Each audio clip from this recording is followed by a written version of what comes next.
Hello everyone. Welcome to the 4th episode of the Cookie Jar. So today I'm sitting down with an up and coming VTuber who's carving out their own space in the ever-growing world of VTubing. We're diving into what it's like to be a smaller creator, the challenges of standing out in such a competitive space, and the passion that keeps them pushing forward. How does someone take their love for streaming and then turn it into such a growing passion by being such an adorable little anime girl? Let's find out, shall we? Hello. Can you go ahead and introduce yourself? Hi. Hi. Hi. Hi. Well, hello everybody. My name is Another Shan. How are you today? They're so excited to see it's you. Hello, Chan. How are you feeling? What pronouns will you be using today?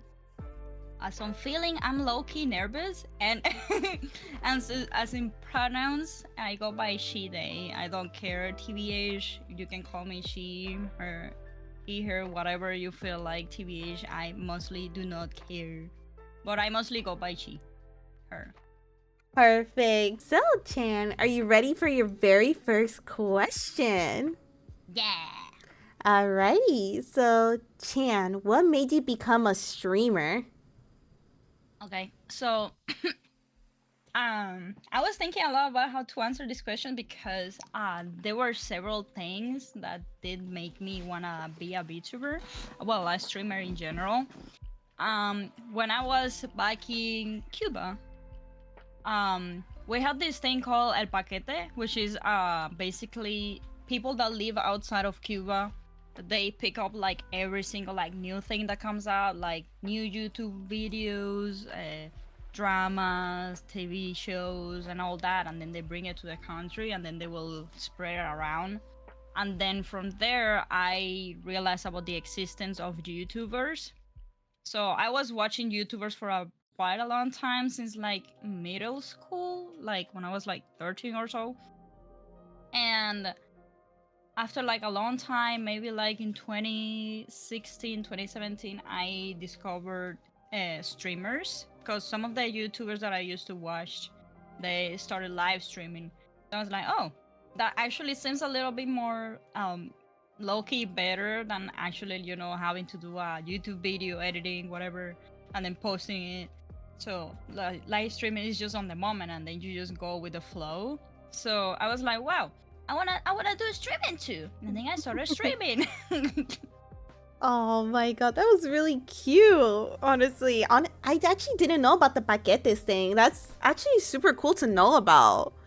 Yeah, right now it's something I don't think is out much anymore, because last time I spoke with my brother when he was there, I think they were taking it out, but I'm not sure if it's still a thing. But usually, like on those things, they will bring like everything, like movies and like TV shows and YouTube videos and K-dramas and animes and series and all that, and then like updates for like programs and things like that. Yeah. Ah, well, that's actually so cool. I'm gonna look into that afterwards. There's so many things I don't even know about Cuba, so hearing about this, I'm like, okay. So, what made you become a VTuber? Like, so why not as yourself? Yeah, so when I started streaming, like I started streaming back in like end of 2019, 2020 or so. I actually did have I do have a face cam. I have it. There are times I will do face cam streams. They're not often, so the people that follow me now and that know me now haven't seen me do face camera. Whenever I do, I put it as creator stream, which is a name I gave to myself, as in the creator of the VTuber. That is so And cool. but I decided I wanted to do a VTubing because I saw like all these VTubers. I saw Hololive, Niji Sanji, and all that, and I saw Iron Mouse and all that. And I was like, wow, I want to do that too. Because at the end of the day, when you use your camera, you have to like make sure that you don't look like you just woke up type thing. And then I often look tired and I did not want to have to be putting on makeup every single time, and like having to dress up and all that to look cute, and then put the camera on. Like I really like whenever I see you doing everything, I'm like, God damn, girl, you go. I could never. So It's a I was struggle. like, it is a struggle because at the beginning I did do it, but I was like, nah, bro, I ain't doing all that. And then I switched to no camera or no nothing at all, and then I discovered VTubing. So at the beginning, I was a PNG, just a picture in there. I didn't know how to PNG tubers work at that time, so I just literally just had a picture that I just drew and just put it on the side of the on the screen. And then, like right after, I discovered like a couple apps that I could use for that, like there's one I don't remember even the name, but like you could basically create a VTuber in there, and well, it's like pay to win, type thing. Pay to win. But then I was like, I saw on Fiverr this person that made the rigs like quite affordable, like so affordable. Like I was like, oh my god, because rigging for a VTuber can go up thousands of dollars if you wanna do like, if you wanna do like the VTuber itself, like the drawing, the designing, the rigging, this and that. It can go like, it can literally skyrocket to thousands of dollars. And me personally, I don't make that kind of money, so I was like, you know what? Yeah, I was like, you know what? I can draw. So I learned how to draw a VTuber itself. The first VTuber I had was not this one, was another one, but right now I cannot switch to it because since I had to reinstall VTube Studio, like literally everything in it just disappeared. I had to put my VTuber back before the interview. But so yeah, I just learned like how to do everything, and then I paid that one person. He rigged it for me, and here we are. Well, look how great you look. You look fantastic in terms of art and like the rigging. Super smooth. Yeah. You did wonderful. I absolutely love it. And also, yeah, no, you're right about when it comes to VTubing, in the sense that you don't have to get ready. You get to just be in pajamas and be like, I'm all ready. And then when you're a face camera, you're like, I gotta put makeup. I gotta look like I'm not dying. So now we all know that Twitch is overly saturated. Like there is probably like thousands upon thousands of streamers. So how do you stand out from the rest of the streamers within your niche? TBH, I think it's mostly the fact that I drew my own VTuber. But it's also because I have never seen like any VTuber looking like mine. Yeah, like there's several cat girls. There's several people with like streetwear type of outfits like this. But the thing is that I made mine. And I can do this, I love that. I love it so much. So I think that's basically most of it, but it's also like my accent. It always catches the attention of a lot of people. They're like, oh, where's the accent from? And also, like my voice, sometimes it doesn't seem, for some reason, and like a lot of people doesn't seem like her voice is like mine before. It's like, I don't know, it might be like a mismatch of the accent itself and my voice being a little bit deeper than some are used to.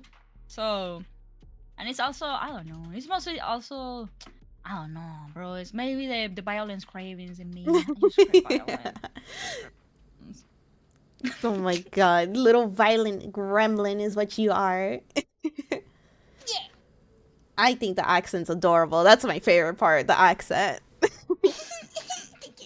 It is so cute to me. I that's the one thing I always talk about. Like her accent is just so cute. It's funny because at some point when I started talking English at the beginning, it was quite hard for people to understand me. Like I'm easier to understand now, but before, like it's not that the accent was strong, but it's also like I had to practice a little bit more English and everything in order to be more easy to understand. Because like Spanish and English are two different languages, and the way of pronouncing things is very different. So like at the beginning it was so hard to understand me, and I would get so frustrated. There were some times, at least when I was on Biarsha, I would like just be selective mute because like people wouldn't understand what I was saying, and it was very frustrating. But I'm good now. I'm easy to understand, quote unquote, easy to understand now. You know what? You should be proud of yourself because not everyone gets to say like, "Hey, I know 2 languages," and you practice, and I think the accent just adds like this beautiful little charm to it. So, Oh, thank you. so be proud of it. It is so cute, and in the chat is hyping you up as well. Yay! So let's see. What do you think is the key to growing like a loyal viewership? Is it like consistency, personality, interaction, or you think it's just something else entirely?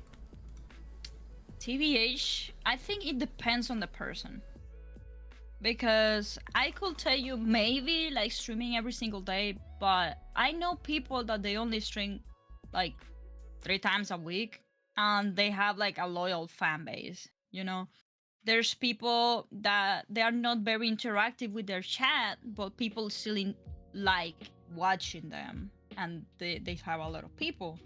There's people that are quiet and they don't talk much and they also have a lot of people watching. There's people that are very hyper and they have their own fan base. I think it depends on the people and like what they do with what they have, to be honest with you, because I could be like, oh, the best way to be a successful streamer is streaming every day, talk a lot, interact a lot with chat, and like have a lot of things, and then you're gonna be successful. But to be honest with you, I think the one way to growth is your management skills, and if you have support from others, like having mods that can support you and like having a team, to be honest with you, because most of the time people, when they start streaming, they grow up little by little by the personality that they have and the way that they stream,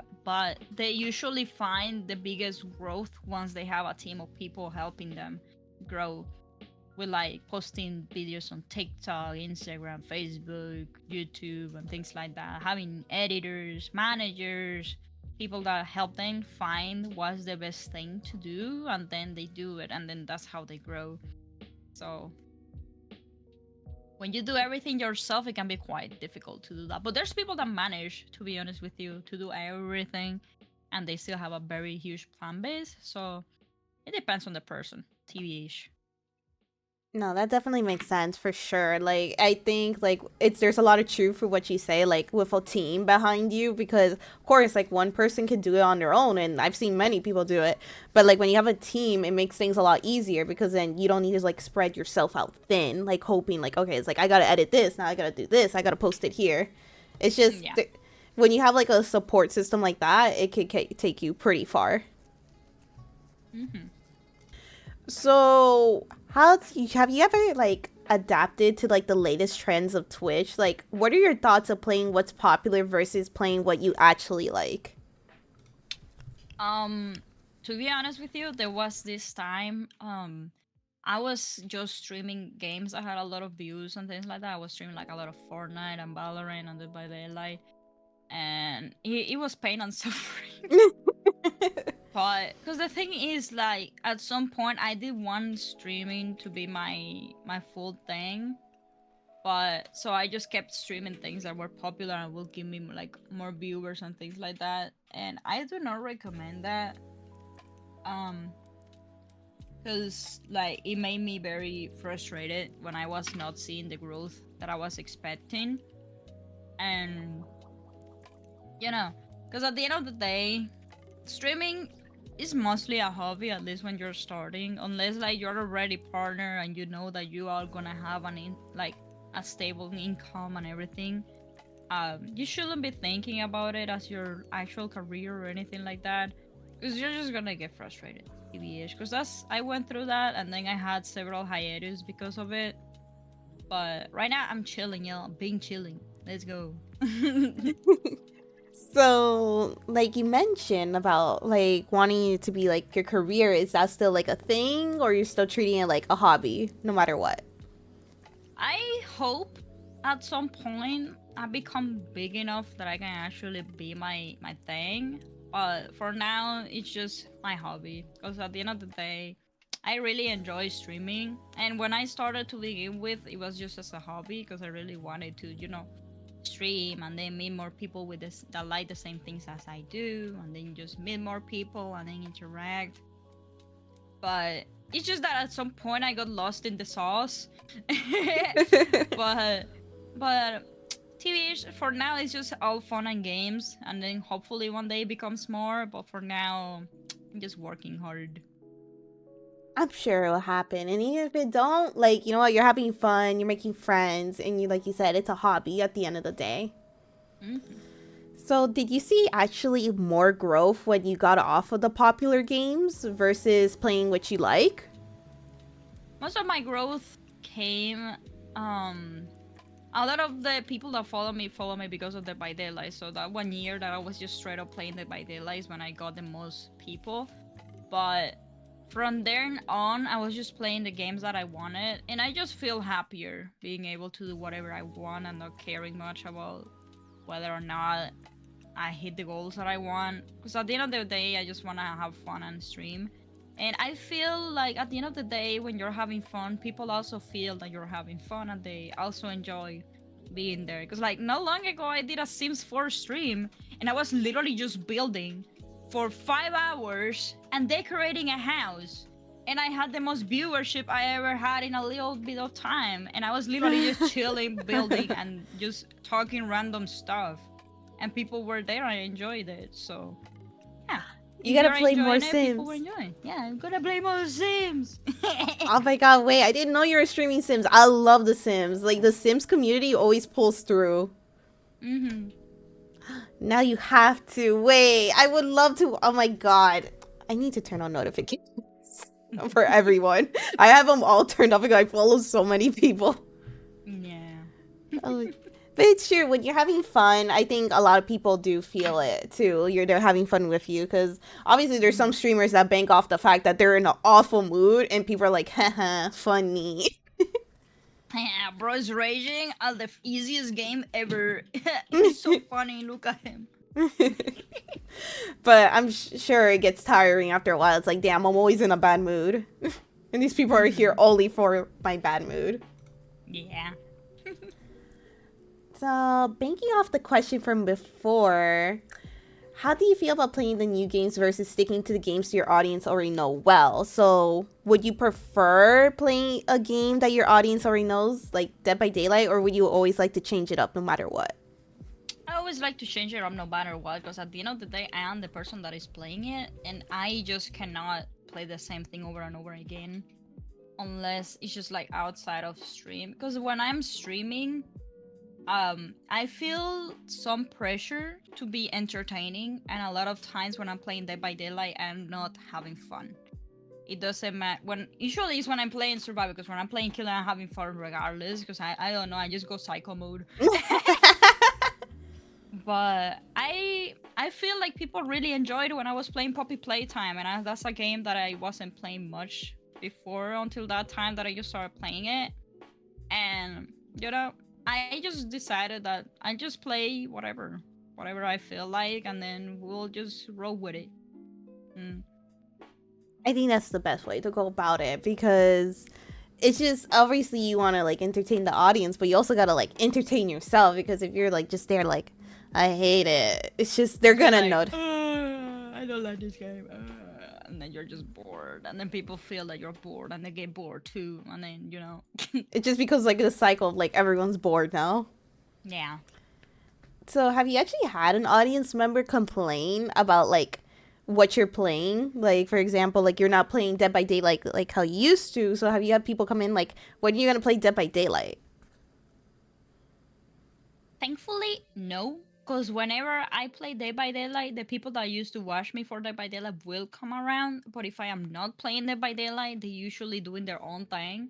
Or they just stop by just to say hi and then lurk. So I haven't had anybody complain so far. Yeah, if they complain, they're too bad. Because at the end of the day, I am the one streaming. If you want to play Dead by Daylight, you play Dead by Daylight, bro.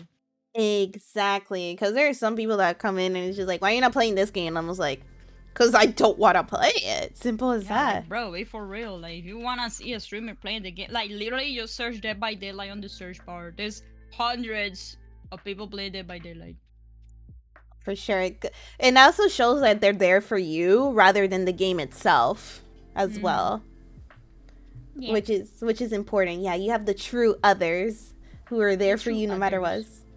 Yeah. Now, have you ever connected with a viewer before? Like, in a sense, like, has it transpired from just being a viewer to, like, now, like, an actual friend? So Impish Lore. The way that we met was that I was playing Killer, and then I wasn't streaming at the time, but she was friends with these two other people. I'm friends with one of them, but the other one was that person's partner at the time. He was a piece of shit. I'm glad that he's not here anymore. But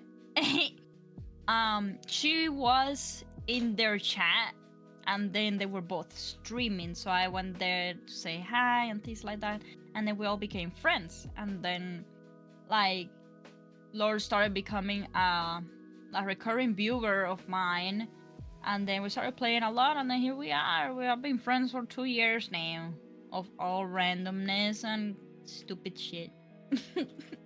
Well, that's wonderful. I'm glad that like you made some friends while streaming, because there's always like the parasocial relationship between like a streamer and an audience, because there's some people that kind of forget like, hey, they're not really your friend. Not like at first they had to like get to know you.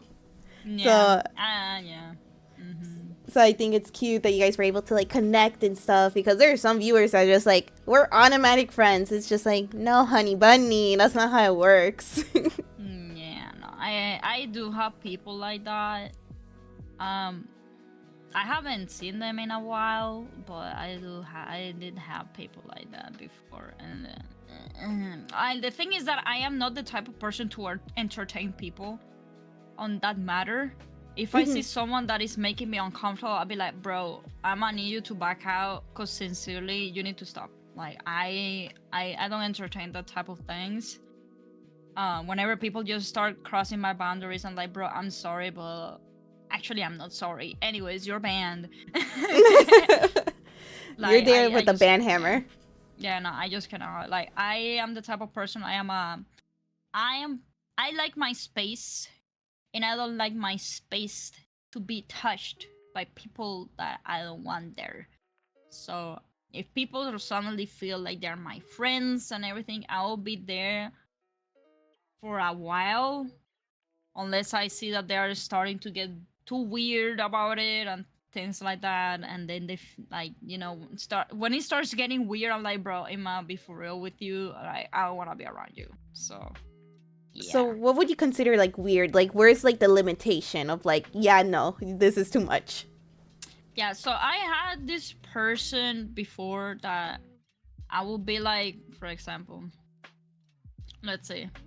So I invited this person once. It wasn't even that much of an invitation. It was like I asked them. It was one of my viewers at the time, but he was in my server at that time. So I was like, yo, since you played it by Dela, we're missing one. You wanna play? And then I was streaming, and then the person, like, we were waiting on that person for a very long time, for example. And that person came in after, like, all right, like, I'm here, geez, like, you don't have to be, like, nagging me so much. And I'm like, bro, I literally asked you once, like, before, you know what, I don't want you here anymore.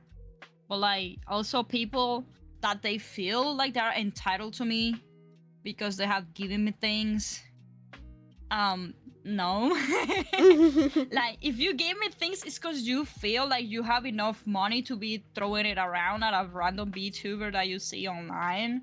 That sounds like I'm sorry, but that sounds like a you problem. If you have that much money to be throwing around, definitely. Thank you very much that you give it to me. Like, I low-key appreciate any money that I receive, but that does not mean that I'm anything of you. Okay, like, no. I had someone before that was very, very intense on that.